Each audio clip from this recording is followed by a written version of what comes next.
Between 1905 and 1909, a vast construction project was undertaken about 50 miles from Casper, Wyoming. The Pathfinder Dam was built to provide irrigation water for farmers and to control seasonal flooding in Casper.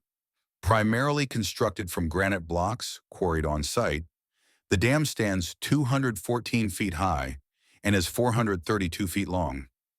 In the early 20th century, some heavy machinery, like steam shovels, was available. However, the dam was mainly built by hand by workers living on site. Although automobiles and trucks were coming on the scene, mule-drawn wagons were the main form of transportation. It took 3 days to bring supplies from Casper.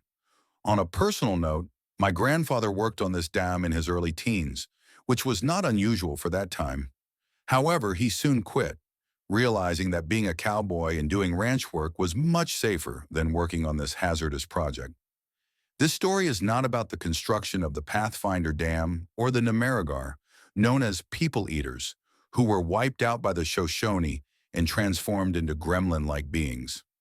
With the stage set, let's dive into the main topic. The ghost rumored to inhabit areas around Pathfinder Dam. No fatalities occurred during the construction of the dam, but in 1912, 5 men plunged to their deaths after a tramway cable broke.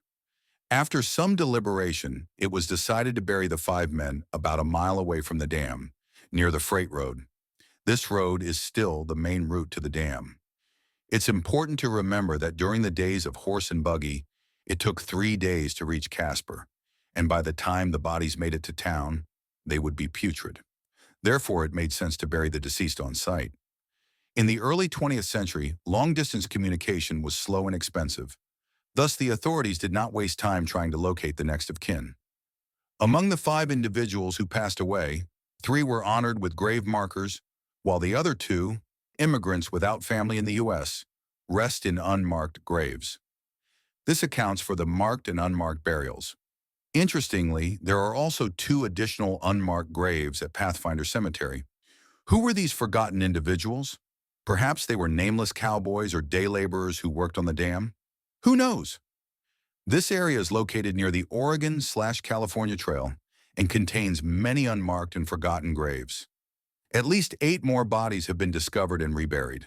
There are various reasons why souls transform into ghosts. They were wronged in life and may be seeking revenge. They had a sudden, violent, and unexpected death.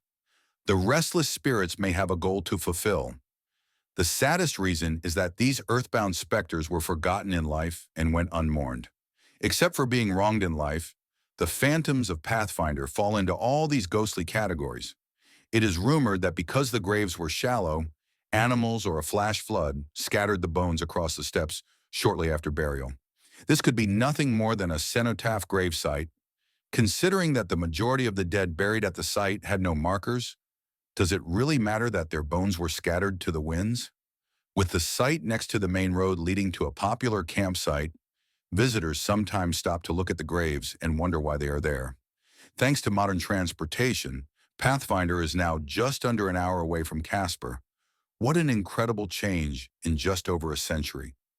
While the reservoir thrives during the busy summer season, it tends to be underused in winter.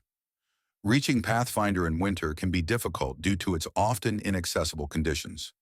Additionally, the winter weather is typically characterized by strong winds and bitterly cold temperatures. Visitors often pause to examine the graves along the main road near the campsite, and many report feeling eerie sensations while standing nearby. Numerous people have claimed to see mysterious lights, strange vapors, and even hear whispers from the netherworld in the vicinity of the graves. Individuals staying at the campsite have experienced unusual occurrences, such as weird and unexplained sounds at night, machinery malfunctioning for no apparent reason, and items going missing. This may be the shenanigans of Nimerigars who also inhabit this area. After visiting the graves, I head down the road, cross the river, and arrive at the site of the accident in 1912. The Bureau of Land Management built and maintains a nice walking trail to the bridge. As we can see, the authorities do not want unauthorized people crossing the bridge. I noticed it was a long drop into the river. Even if a person did survive the fall, they would soon drown. Sometimes, at dusk, it's said that you can hear the dead men diligently working on their project. After hearing this story from reliable sources, I often wonder about the ghost's mindset. Do they know that the bridge and cable line were completed years ago? Do they realize they no longer need to work and can move on to their next great adventure? Thanks for watching. Please subscribe, and until next time, goodbye.